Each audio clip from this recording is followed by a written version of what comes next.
Hey, welcome back. This is a follow-up of the PR live stream we've been doing today about the election in 2024. Tuesday will be election day. We're going to go out and vote. Uh, Early voting in almost all of the states. I know in California there's been early voting for about a week now, I believe. So please do go out and vote. Before we begin, I did want to clarify something that has been going around in the mainstream media. And let me just check here, see how things are going on here. Just one second. I think we're good. Yeah, we're good. So I know that there's a lot of concern, but the nine of you or who have been watching, I know that there has been concern about whether people should vote for a third party or an independent candidate. And some people feel that who are more aligned with the mainstream media or the major political parties, well, actually, mostly really Democratic voters, Republicans never make this argument. They feel that if you vote for a third party, that it's a vote for Trump. It's, it's ignorant on so many levels, and I'll explain why. Um, so Jill Stein is the candidate who's mostly on the receiving end of this type of smear campaign. Really, in the presidential elections, this is really a systemic uh, process, a systemic function of American politics. Really, the popular vote is not what elects the president. Okay. So you as a voter are not really voting for the president. So I just wanted to make that clear. You are voting for electoral voters in your state who will then go uh, to the electoral college to place their vote the that they've pledged to the candidate who won that state. Okay, so really, your vote does not matter in the presidential election. A lot of people online are accusing other people of, you're helping Trump get elected. And then again, it's only the liberals and or the centrist Democrats making this argument. You never hear Republicans make that argument. You never see that online where they are attacking libertarian voters, who, by the way, tend to vote in larger numbers than the Green Party. You never hear them say, "Oh, a vote for a libertarian is a vote for Kamala Harris," right? Or a vote for a libertarian is a vote for the Democratic Party candidate. I mean, that would just sound ludicrous because those libertarian voters, they're very ideological, and a lot of them will probably never vote for the Republican candidate because they just do not, their ideology does not align with a lot of the Republican Party policies. For example, abortion. Many libertarians are for abortion. Okay. So, in order for libertarians to vote for a Republican, they would have to really hold their nose and support the Republican candidate. Okay. Many libertarians are for immigration. The Republican Party in its current state is very virulently anti-immigrant. So the reason libertarians are pro-immigrant is because they believe in laissez-faire economics. They believe in the free flow of goods. Okay? They don't believe in borders. Okay, the really hardcore uh, libertarians. Okay, so and it's the same thing goes with the Green Party. A lot of those voters are not going to or will never vote Democrat, regardless. They will never do that because their principles, their ideology just does not align with the Democratic Party.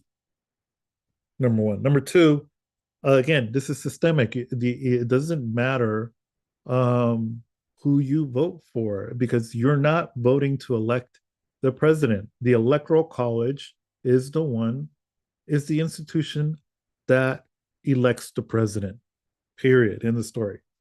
Now, even if you don't accept that argument, then you have to understand that in order for the Kamala Harris or Donald Trump to win, they need to reach to 270 electoral votes. And you look at the map here behind me.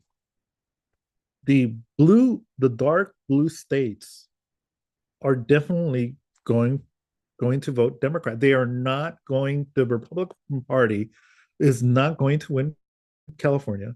They're not going to win Hawaii. It's not going to. They're not going to win Washington or Oregon. Okay? They're not going to win Colorado.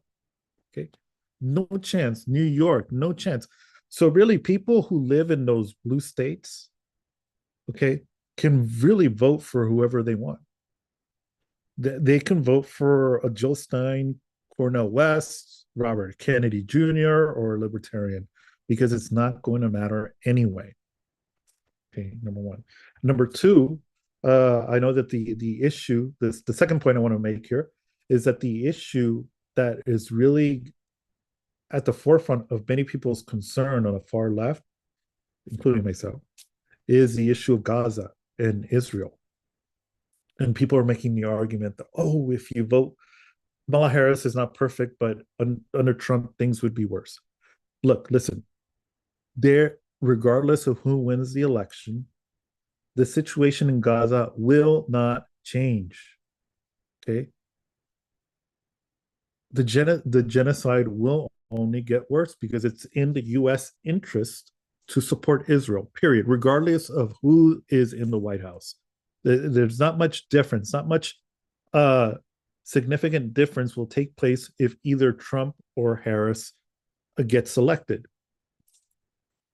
Now, in order to use the electoral system, though, to try to push the candidates to a different approach, it does not make sense for you in these hard blue states or these red states, does not make sense for you to vote for either Trump or Kamala Harris.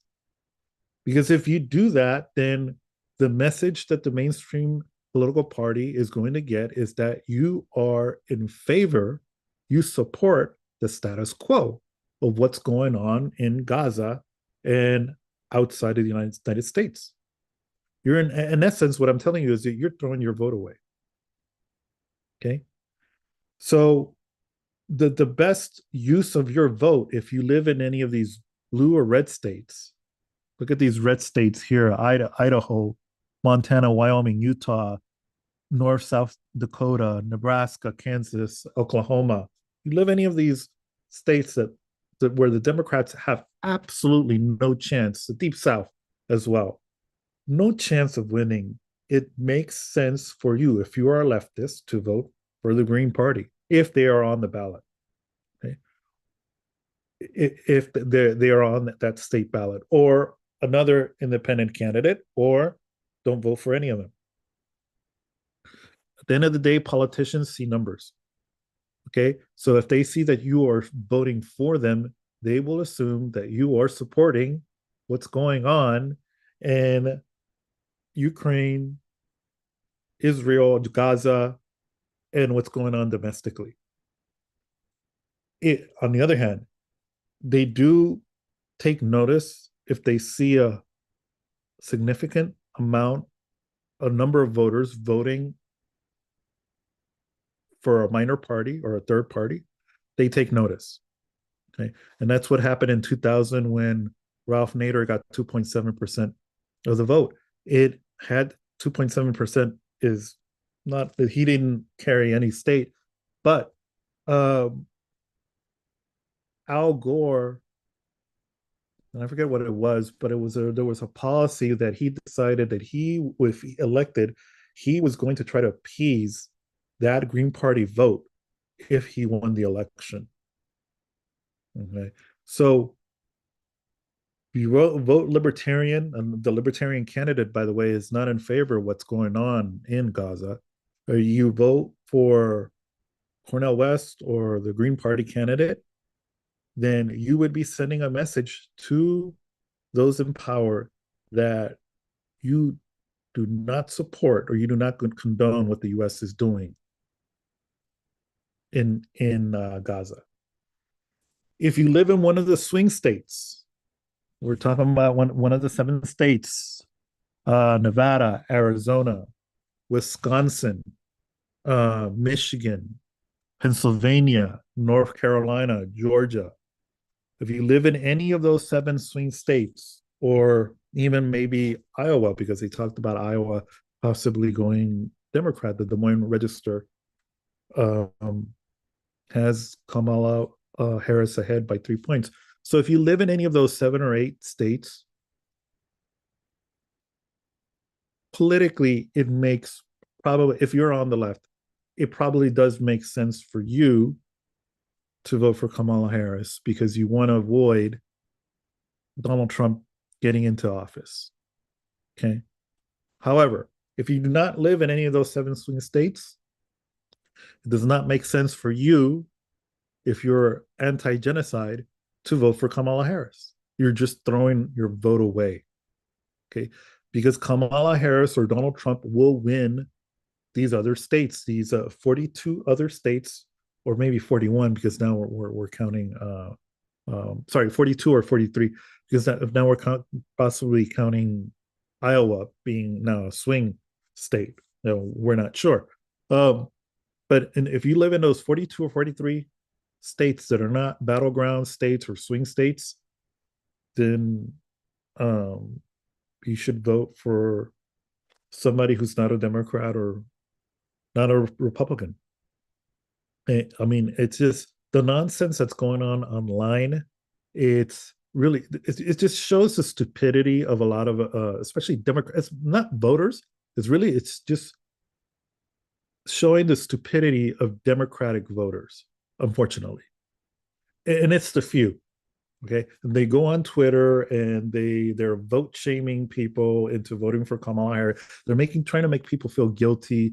They're making the argument that, well, if you vote for the Jill Stein or somebody else, you're helping Trump, and then you're gonna make things worse for the people of Gaza, as if they care about the people of Gaza. These people who are making these arguments to you, they do not care about the people of Gaza. Because trust, if Kamala Harris wins the election on Tuesday, these people who are making these arguments are not going to lift a finger for the people of Gaza. So you don't have to listen to what they have to say anyway, because they have no principles. They are they have no moral values. They don't care that there's a genocide going on, whether there's a genocide going on in Gaza or not. They don't care, okay, at all. They just want their candidate to win the election, period. That's all they care about. So you don't need to listen to them telling you who you want to vote for. You are free to vote for whoever you feel like in this country. Um, Really, what we talked about in the previous live streams, where I'm just making the case that, and really, these elections are really systemic. The party that loses tends to be, you know, the party usually out of power, or if they're in power, they lose the election because of an economic crisis, or things are really going bad in the country, and or there's a crisis overseas, like in the Vietnam War. Okay, it cost LBJ the election because the public just was not in favor of what was going on in Vietnam. It wasn't that the public was anti-war. It was just like the war was getting prolonged, and the public felt that, hey, we're not making much progress here, like you claimed the LBJ, you know. And the press was calling him out, really, that he had a credibility gap, i.e., that he was lying to the American people that we were making progress.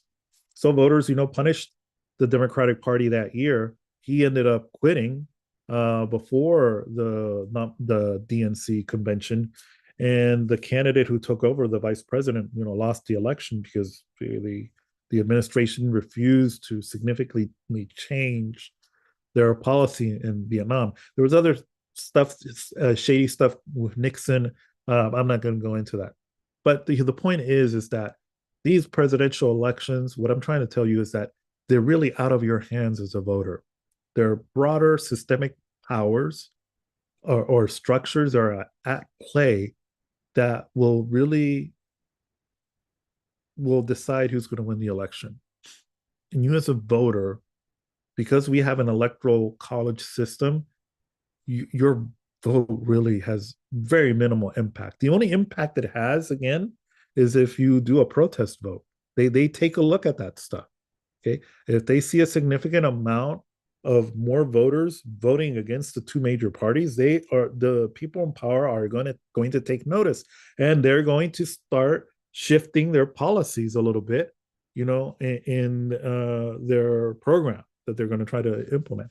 So really, if you want to for the situation in Gaza to change, and you live in one of the 42 or 43 states that are red, you know, totally red states or completely blue states, you should vote for somebody not in the mainstream. This does not make sense for you to vote for either Kamala Harris or Donald Trump. You're just wasting your vote if you do that.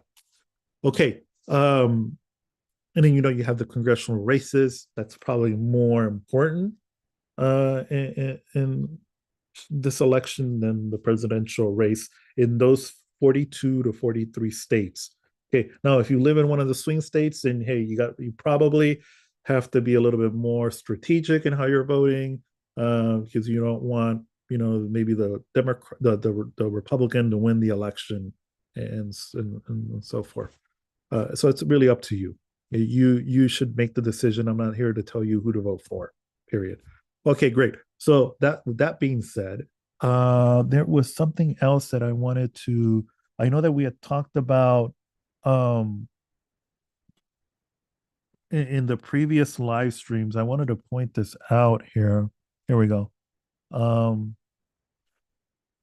I was looking at some of the numbers and I realized that hey, this doesn't make any sense here. What they're saying here, um, and it was in Michigan. Okay. So I misread this when I spoke to you guys earlier. I said, oh, look here, Clinton won Michigan in 2016 and then Biden. So I misread this. I really did not read this uh, carefully. And really, what it's saying here is not that Biden won by 5 points and Clinton, because Clinton did not win the state of Michigan. She lost. Okay. She lost the state of Michigan. And I can show you, by the way, that she lost the state of Michigan. This is the 2016 electoral map right over here. Okay. And that's the state of Michigan. It went red right there. Okay. 16 electoral votes. Okay. So she did not win. But so what is this? Well, this is really telling you what the Real Clear Politics average was 2 days before the election. And 2 days before the election, they had Clinton ahead by 5 points. They got this wrong. So I wanted to point that out. I know that I had said in the previous live stream that, oh, I don't, the previous live stream, I said that, well, if we take the Real Clear Politics at face value, this is what the map would look like, right? The numbers that we saw. So I wanted to point out that the real RCP average, Real Clear Politics average in the past has been incorrect. Okay. And they were way off in 2016. Okay. They were not even close. They were outside the margin of error. They had Clinton winning right over here by 5 points 2 days before the election.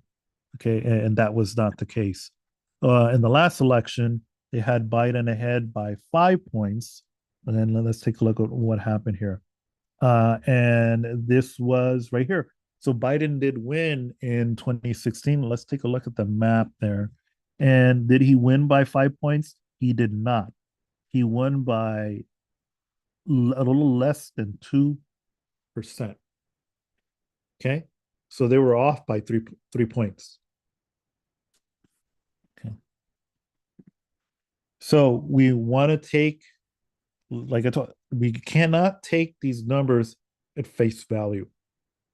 Okay, so some of this polling, and again, like I explained before, that some of this polling is off because the sample is outside the 3% margin of error. So here you have one, two, three, four, five polls that are have a higher than a 3.0 margin of error.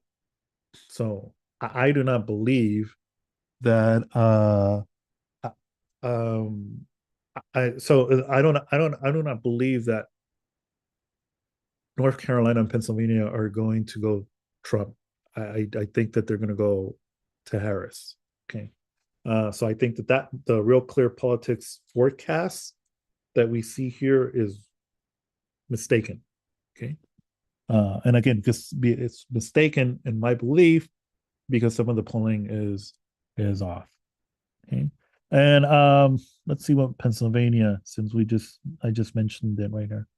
So in Pennsylvania, so they were, they got the correct winner in 2016. Oh, actually, no, they got sorry, they got it wrong. Yeah. So Pennsylvania went Trump by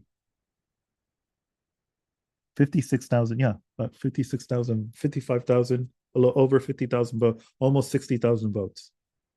Okay. So they were wrong about Pennsylvania in 2016. See, and they had Hillary Clinton winning Pennsylvania by 2.8 points. It was within the margin of error, but it's well within the border of the 3% margin of error. Okay. So they really were undercounting or underweighing Trump's level of support in 2016. Biden in 2020, of course, won Pennsylvania, and he won that state by 1.2% or 1.1% of the vote. Okay, and here, it's they were off too. Okay, he only won by 1.2%, and 2 days before the election, they had him up by 4 points. Okay, they overweighed his level of support by 3%, by a little bit over than 3% points. Okay, so the reason we were going over the RCP is that this, in the past, RCP, Real Clear Politics average, has been off. Okay, and off either closely outside the margin of error or well beyond the margin of error. Okay, so that's there, and let's take a look at Wisconsin, and they had Hillary Clinton winning by 5 points. This the average, and let's see how much did she win Wisconsin. No, she did not win Wisconsin in 2016. Okay, she lost Wisconsin by less than 1%, 0.8, about or zero, about a little bit under 1% of the vote. Okay, so it was very close, but they had her up by 5, and so they were off by 6 points in 2016. Okay, they had Biden winning Wisconsin by 6 points, yet he only won Wisconsin by less than 1%, 0.6% of the vote. Okay. And yet, Real Clear Politics average had him up 6.6% today. So they're off. So that's why I don't believe that this is accurate. I don't believe. So I don't believe that this is accurate here. Okay, and I might be wrong. Okay, but that's just my belief. I think that Harris might pull off a victory here in Georgia. It's possible. Okay, we're gonna take this back to the real clear politics one. We'll leave this like this, just to show. Oh, okay, this is what real clear politics is showing, and then we're gonna do the YouGov forecast later. So I don't. Again, I they're off by a significant. They've been historically off by a significant amount of percent. percentage points. And so that's that. Please remember to like the live stream here and to be on the lookout for the next live stream that we have. So I wanted to take a look at some of the mainstream media coverage, and we'll take a look at CNN first, and then we'll do the Dad bods. We'll do the classic. It's your one-stop shop. Let's take a look at the polling. We'll do hopefully y'all can see this. Let me see if it's this is showing up on the, whether this is showing up on the screen or not.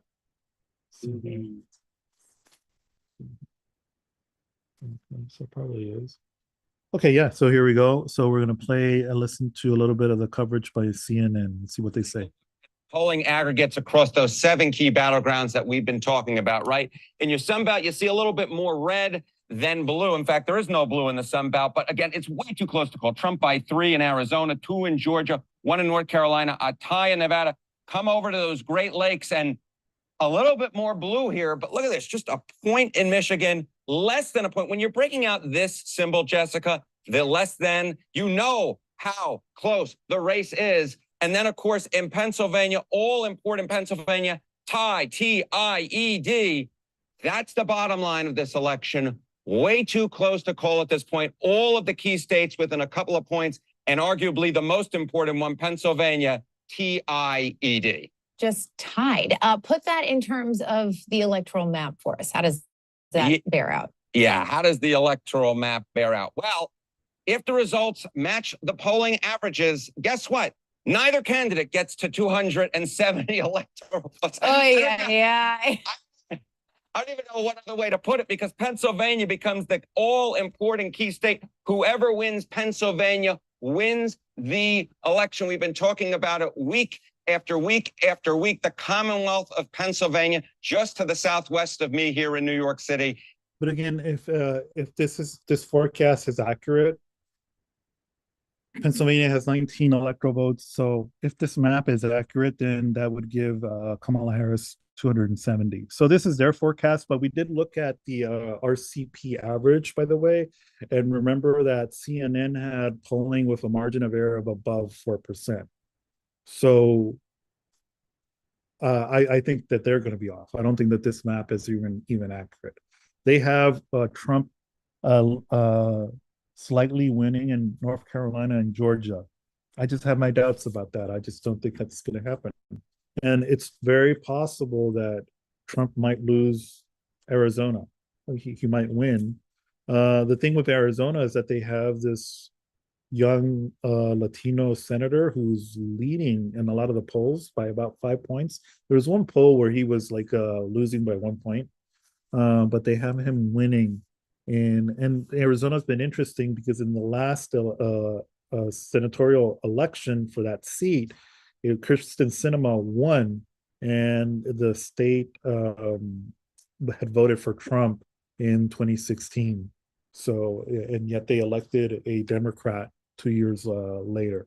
Of course, Sinema decided to become an independent, and then decided to not run again because she had no choice to win. Okay, so we need to point that out. Comes the all-important state. If you can figure out who wins Pennsylvania, you probably know who's going to win the election, because at this point, the polls can only tell you that both candidates are short of the 270 electoral votes needed to win. That is, of course, if the polls are actually right on the money, which they probably won't be. Okay, explain. Okay, so they're not, like they're mentioning. And by the way, look at Iowa. Okay, Iowa's is in between Illinois, Wisconsin, and Minnesota. They have Iowa as a red state, and we just had the Des Moines Register come out and say that no, Kamala Harris is ahead by 3 points here, within a margin of error, but yeah, it's 3 percentage points. Apparently from a pollster that has a good track record. Okay. To us, because they're not perfect. No, they are not perfect. So, let's go through history, right? Let's go back since 1972 and look at the key battleground states and say, how off were the polling averages? The polls aren't perfect. They are a tool. They get you in the neighborhood. But when the race is this close, when all the key battleground states are within 3 percentage points, that's within the average error band. The average error band for state polling average since 1972 is, get this, 3.4 points. 3.4 points. And then if you talk about a margin of error, right, like a 95% confidence interval, we're talking about more like plus or minus 9 points. All of the key battleground states are within this error band, and they're actually within the average error band as well. So let's kind of talk about what happens if you have an average error and apply it to the electoral map, right? Well, if we have an average error and Donald Trump benefits from the average error, guess what? He gets way past 270 electoral votes. He gets to 312. Why? He carries all the Great Lake battleground states. He carries the Southeast battleground states in North Carolina and Georgia, and he carries Nevada and Arizona out west. But of course, Jessica. Okay, so let me explain why I don't. This is a scenario that's kind of hard to believe because all of these states that he circled, all of them voted Democrat in the last election. Maybe not Arizona for sure. Went Democrat in the last election. So what they're saying is that he'd be swinging. He'd be flipping these states. These 1, 2, 3, 4, 5. These 6 states: Nevada, Wisconsin, Michigan, Pennsylvania, North Carolina, Georgia. He would be flipping in Arizona. I'm not sure if Nevada went Democrat in the last election. Okay, so that's a really tall order. Okay, to actually pull that off. Let me see here. Let me see if I can get back here and show you this to you guys. So this is why it would be a tall order. Okay, this is the electoral map in 2016. And you see the red states that went for Trump in 2016. Yeah, I hope this is showing up here. So there it is. Now look at 2020. Okay. 2016, 2020. So let's focus on the West. Right over here. Arizona, 2020, went Biden. Okay, let's go back to 2016. So take a look at Wisconsin and Michigan. Focus on that right now. 2016, 2020. See that? Okay. Back to 2016. Look at Pennsylvania. 2016, now 2020. Boom. North Carolina, 15 electoral votes. It stayed 15. Okay. 2020. Georgia went Trump, 2016, 2020. Okay. So in essence, what they're telling you is that he would have to reflip all these states back into his 2016 column in order that's what that scenario that they just went over in CNN, that's what it's saying. And it's highly unlikely that, because according to some of the polling, it's showing that Trump has lost some of the support, a significant amount of support that he had among his 2016 voters. Okay. And he's actually, they believe that he's picking up some votes with Latino males and African American males, though there are other polls that are showing no, he's not picking up much significant minority support. So in order for what the CNN reporter, in order for that to be true, and he was presenting the most favorable scenario for Trump, that would mean that he would be recapturing the levels of support that he had in 2016, which I would argue is highly unlikely that that's going to happen. It's highly unlikely. Okay. Okay, so let's go back to the video here. Okay, and that's the map right there. Okay, it's just showing you that that scenario. There's no favorable to guarantee Trump. that the polls being offered necessarily benefit Donald Trump, even though they did both in 2016 and 2020, because they could, in fact, the polling miss could benefit Kamala Harris like it did the Democrats back in 2022, if there was, in fact, a polling miss that benefited Kamala. Now, this scenario here would be basically to I would argue this scenario would probably be closer to what we were going to see. We're probably not going to see all these states going to Kamala Harris. Maybe two of these states, I would argue, are probably going to go to Trump, um, and that's it. You know, possibly Arizona and maybe Georgia. Okay, maybe even North Carolina. Okay, but this is probably more. If this happens, this would be basically considered a blowout in the electoral college, not in the popular vote. Okay, so it might be close in the popular vote, but in the electoral vote, it would be considered like a blowout election, and the Trump base would not recover from this because it would just show that they're instead of gaining support from 2016, their level of support has already hit a ceiling, and it's been slowly eroding over time. Harris, an average polling is she'd get north of 300 electoral votes. Look at that. She'd get to 319. Why? She'd carry the Great Lake battleground states, right? She'd carry Wisconsin, Michigan, Pennsylvania. She'd carry this. I do think that that's going to happen. Okay.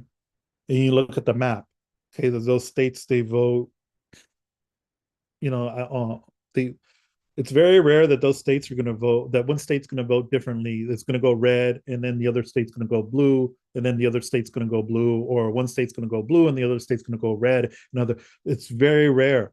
Okay. And that will happen. Okay. It happens, but it's unlikely to happen, especially in an election where the incumbent party right now in power is running for re-election. And really, what's the case to fire the incumbent party? There's not much of a case to be made to remove them. The foreign policy going on in Ukraine and Israel is definitely a disaster. But there are no U.S. troops in that part of the world. It's the U.S. proxies that are doing all the fighting. The United States is not sacrificing any of its soldiers over there. It's not like the Vietnam War where we were sending soldiers, and it did matter to voters in 1968, and they punished the party in power because they felt that they were not doing a good enough job to win the war in Vietnam. Okay, so there's not really much there. There's no recession. The inflation numbers are under control.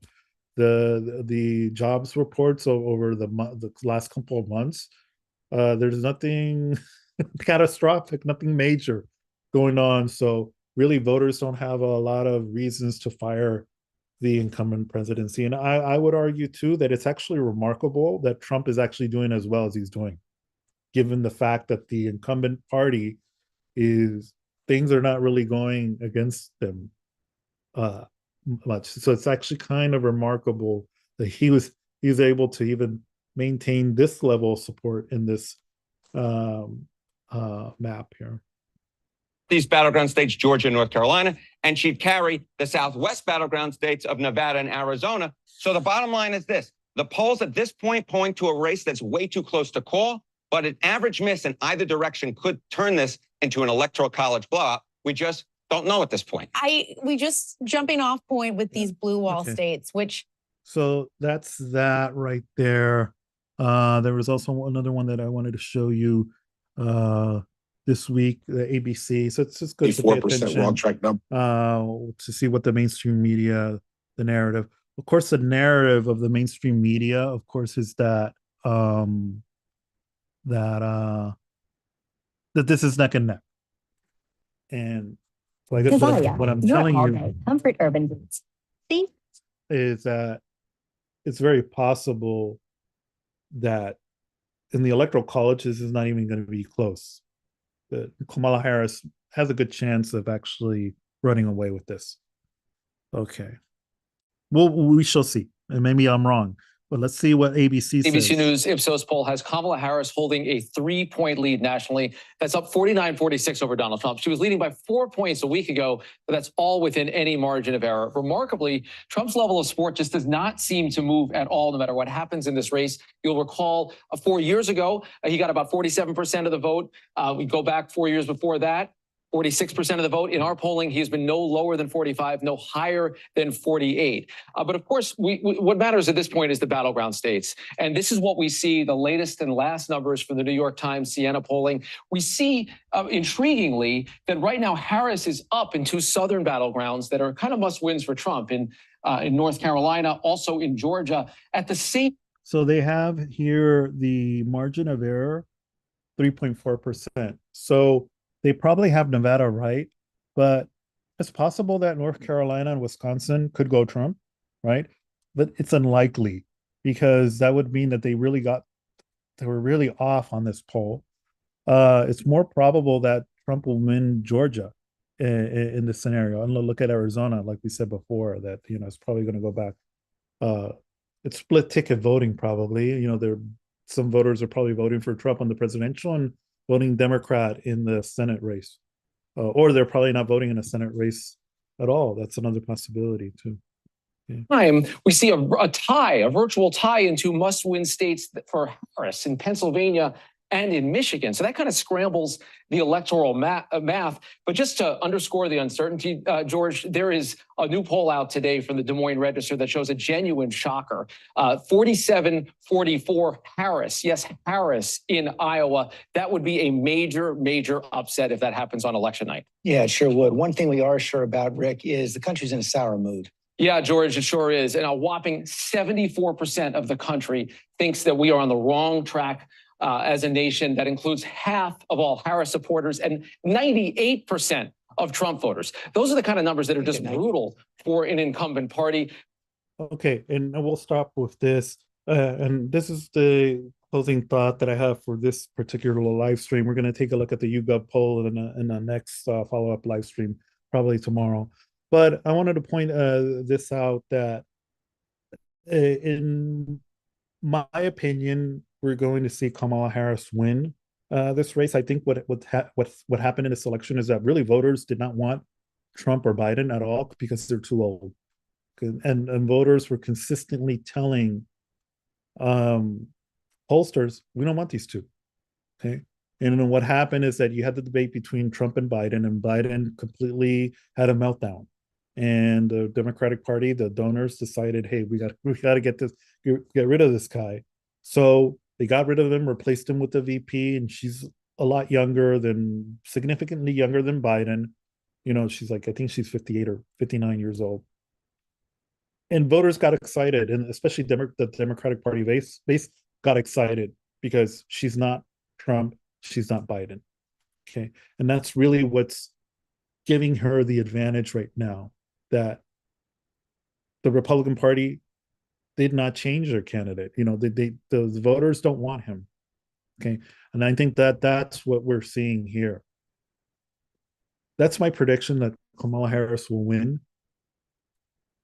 in the 2024 election. Now, again, I might be wrong, but we'll see on Tuesday. I think she's going to win, but I think she will become a one-term president. And this is why I'm saying that. In order to govern effectively, you need to pass an agenda. And Biden didn't pass Build Back Better. Okay, he failed to do that. And I think that's why he struggled in the polling early on. He was really losing to Trump in a lot of these battleground states. They had him behind significantly. You could see even the Real Clear Politics average. They have this graph. They had him losing really badly in all these states, and now they have it neck and neck. Okay, so governing, being able to pass your agenda matters in order for the political party in power to be reelected. I don't think Kamala Harris has the political skills to pass an agenda. We saw this in her race in 2020, where her campaign did well in the beginning when she went after Biden over his his past support of the segregationist Democratic senators and uh, his past comments and uh, also his disapproval of busing, okay, desegregating public schools. Because she went after him and her polling went up. Then she flip flopped on issues like Medicare for all. She was supportive of Medicare for all the way into the first debate.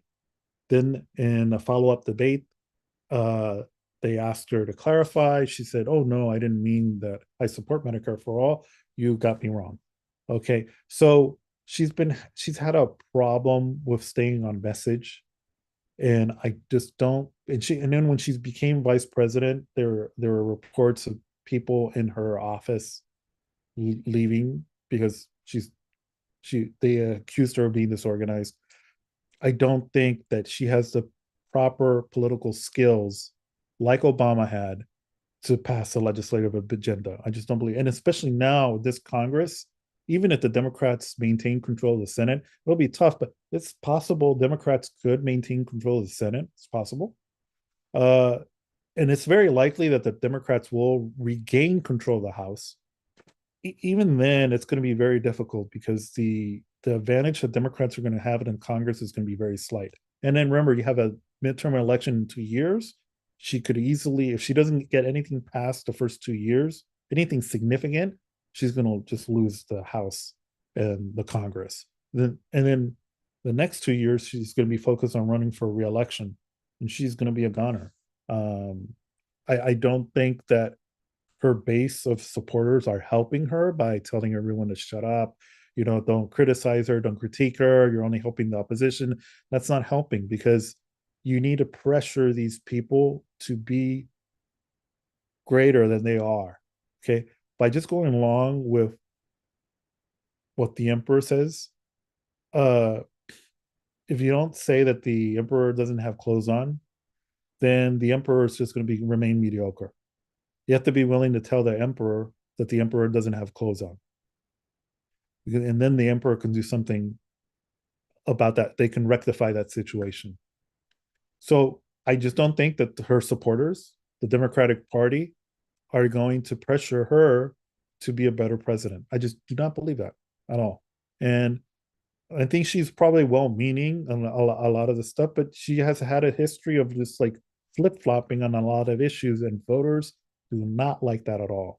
Okay, that's why John Kerry lost in 2004. And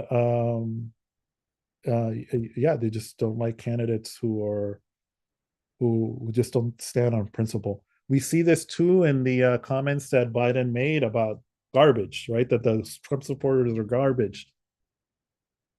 Instead of like doubling down, right? Well, what do? They look defensive. If you looked at the coverage, I talked to someone who I tutor online, and I was showing the person clips of how the fallout of the Biden comments after the Trump rally in New York about Puerto Rico being trashed that the Trump comedian made. And really, the takeaway was it did not look good for the Democrats because they should have doubled down. They should have just said, you know what? Come to think of it, yeah, those people who believe that Puerto Rico is trash, they are garbage. Who thinks that Puerto Rico is part of the United States? Okay, they're calling Americans trash. How dare they? Okay, instead of making that argument and doubling down, the Harris campaign decided to play defense. And actually, to be honest, really, Biden shouldn't have opened his mouth to begin with because he's not running anyway. So he should not have weighed in at all. He's not even helping the campaign. His approval rating, I think there was a poll that they did here. I'm not sure if it's on here, but it just showed that Biden's approval, where is it? I think I just saw it right now. No, it's not that one. But Biden's approval in one poll was at 41%, and Trump's approval rating is at 48% in one of the polls. Now, let's see here. So I don't know if it's on this one here. But yeah, no, I don't see it. But yeah, so first of all, he shouldn't have said anything to begin with. But once he said it, the Harris campaign should have said, "Yeah, you know what? That's completely inappropriate." They should have just doubled down and just told Biden, "Hey, just don't say anything anymore, please, because we're focused on unity right now." But that's the problem with the Harris campaign. I think that they're going to get involved in situations like that, and instead of doubling down, they're going to become defensive, and it's going to make them look weak because voters see that. Uh, because why are you being defensive if why did your side say that to begin with? And why, so it makes it look like you're flip-flopping. And this is an area really where Republicans tend to do a better job than Democrats. So yeah. So again, I do think that we're looking at a one-term Harris term, which yeah, we'll see if what happens in the next 4 years, and we'll see what happens on Tuesday. Thank you so much again for listening. Um, please like the live stream, and we will in the future live stream. Hopefully tomorrow I'll do live stream on the YouGov. Thank you so much for watching. Have a great